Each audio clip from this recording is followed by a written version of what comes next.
मुलाकात कादम्बनी गहतोड़ी के साथ। नमस्कार, इस वक्त हम मौजूद हैं गौलापार में, जो कि लाल कुआं विधानसभा क्षेत्र में आता है। और आज हम बातचीत करने जा रहे हैं संध्या डालाकोटी से, जिनको कांग्रेस से टिकट मिलना था, मिला भी था और उसके बाद छीन लिया गया और उसके बाद हरीश रावत को वो टिकट दे दिया गया। तो आइए इनसे जानते हैं कि अब जब ये निर्दलीय प्रत्याशी बनकर सामने खड़ी हैं तो इनकी क्या तैयारी है और इनको कितनी शिकायतें हैं कांग्रेस से। इनसे बात करते हैं। मैम, पहले तो हमसे जुड़ने के लिए बहुत बहुत धन्यवाद आपका। कैसी तैयारी चल रही है आपकी, क्योंकि देखने को तो यही मिल रहा है कि समर्थन काफ़ी है, महिलाओं का समर्थन सबसे ज़्यादा देखने को मिल रहा है। तो क्या कहेंगे कि आपने कैसी तैयारी रखी है अपनी? देखिए कि मैं महिला प्रत्याशी हूँ, निर्दलीय प्रत्याशी हूँ, तो महिलाओं का स्वाभाविक है कि मुझे काफ़ी समर्थन मिल रहा है। और ये समर्थन मिलने का कारण यह है कि मुझे बेटी दिवस के दिन टिकट दिया था राष्ट्रीय पार्टी कांग्रेस ने, और 26 जनवरी के दिन मेरा टिकट काट दिया गया था। उसी अपमान के चलते हुए आज पूरे क्षेत्र में एक ऐसी अपार जनसैलाब मेरे साथ जुड़ा हुआ है, चाहे युवा हो, चाहे बुजुर्ग हो, चाहे महिलाएं हैं। तो हर बूथ में, हर ब्लॉक में मुझे काफ़ी जन समर्थन मिल रहा है। मैम, कितनी निराशा है आपको, क्योंकि टिकट दिया गया उसके बाद वापस ले लिया गया, इस बात से आप कितने निराश हैं? आपके मन में क्या व्यथा है उन चीज़ों को लेकर? देखिए, लड़की हूँ लड़ सकती हूँ का नारा था आदरणीय प्रियंका जी का, और कुमाऊं में से 2 महिलाओं को पार्टी ने टिकट दिया था, और उसमें से एक महिला मैं थी जिसका टिकट काट दिया हुआ था। ये स्वाभाविक ही है, बड़ी निराशा है मुझे, क्योंकि मैंने 20 साल इस संगठन में काम किया था, और उसके बाद टिकट मिलना एक ऐसी स्वाभाविक प्रक्रिया है। उसमें कई सर्वे होते हैं, केंद्र और प्रदेश की नेतृत्व बैठ के इस डिसीजन को लेता है। और मैं पूछना चाहती हूँ, कारण क्या है मेरा टिकट काटने का? अच्छा, उन्होंने अपने बचाव में ये बात कही थी कि आपकी तैयारी नहीं थी।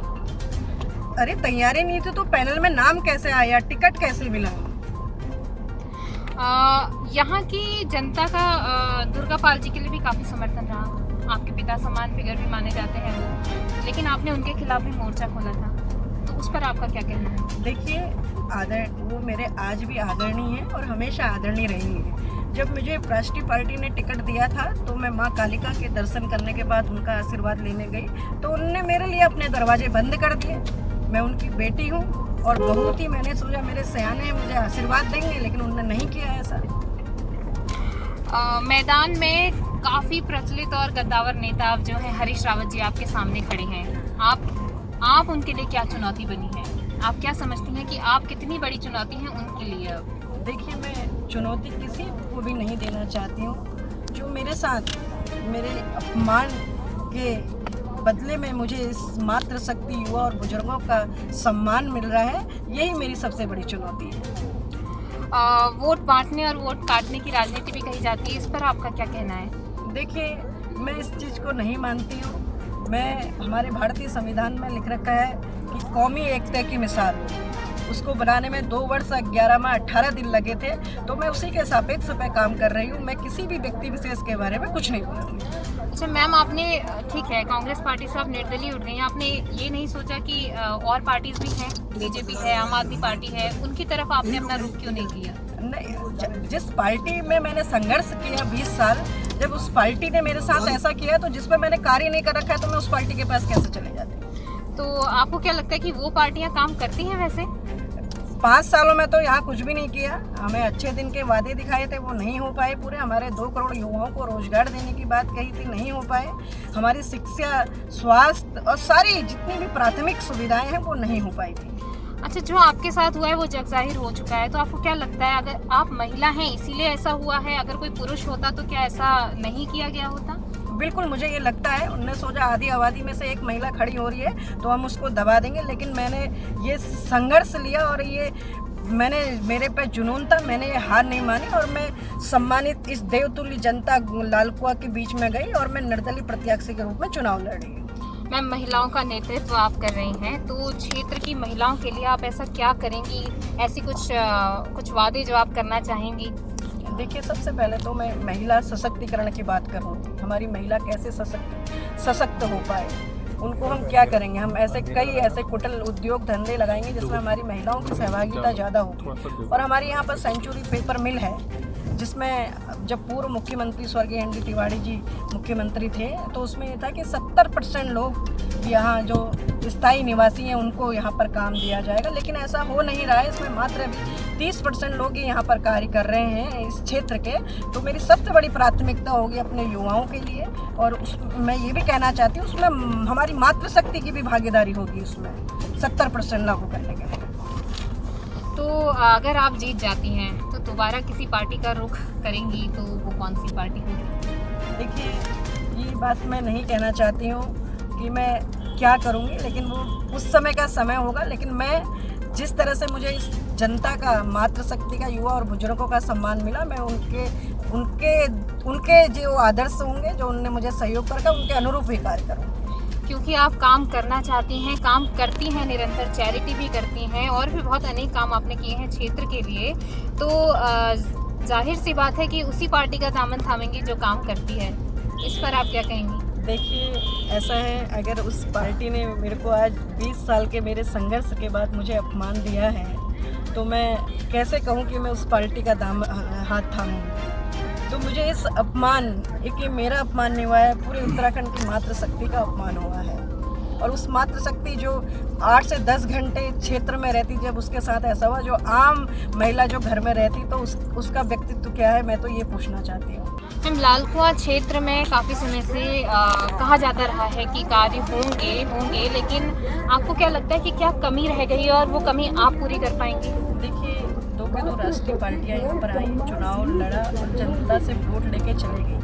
मैं सबसे पहले तो ये कहना चाहती हूँ, मैं जिस जगह पे आज मीटिंग हुई हमारी देवला मल्ला में, ग्राम एक विजयपुर पड़ता है, उसमें पुल नहीं है अभी तक का, सबसे पहले प्राथमिकता मेरी है। इसके बाद हमारा दूसरा गांव पड़ता है लछमपुर, उसमें नकेल गांव पड़ता है, उसमें भी पुल नहीं है और उसमें भी पुल की प्राथमिकता सबसे पहले रहेगी। उसके बाद एक हमारा गजेपुर का गांव है, वहाँ पर अभी रोड नहीं है, कम से कम वहाँ पर 100 परिवार रहते हैं, रोड की व्यवस्था नहीं है। इससे सीधे नीचे को चले जाओ NH की रोड पे, तो हमारा सेरा नाला का पुल सेरा नाला आता है, उसमें पुल का निर्माण, नंदौन नदी में भूमि कटाव, उसके लिए चेक डैम बनाऊंगी। और हमारी 5 ग्राम पंचायतों में जो बिल्कुल ग्राम फॉरेस्ट से लगी हुई हैं, उसमें हमारी बोटें कट चुकी हैं, उसको जुड़ाने का काम करूंगी।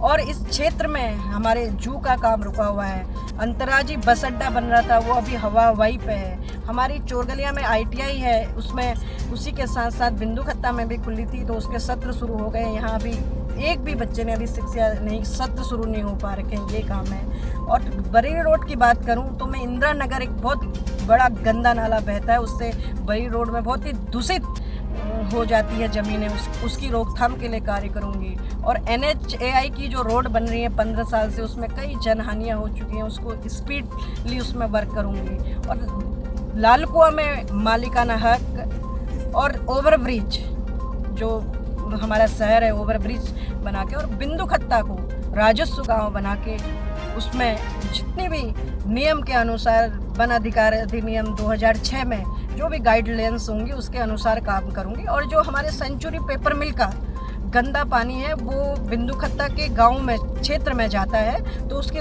ट्रीटमेंट के लिए भी कार्य करूँगी। बीजेपी भी एक ऐसी पार्टी है जो सत्ता में है और निरंतर कहती आई है कि हमने बहुत काम किया है।